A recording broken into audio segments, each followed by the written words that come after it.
Good morning mga boss, at andito po ako ngayon sa bahay ng girlfriend ko mga boss. Papunta na po ako.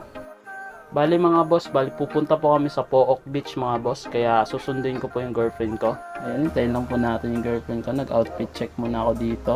Kung maganda ba yung forma ko. Ako naman, di naman ako maporma. Ayan, kasama ko na yung girlfriend ko mga boss. Ayan, napakaganda po niya.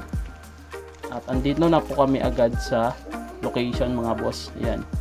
Yung location nga pala nito boss ay sa Pook Port mga boss, yung bagong gawa po mga boss na Pook Port.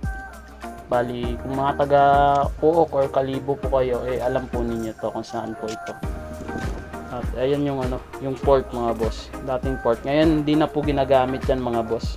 At ito po yung mga street food nila dito mga boss. Ayan, andyan po kami kakain mamaya. Unang kagat, harina lahat.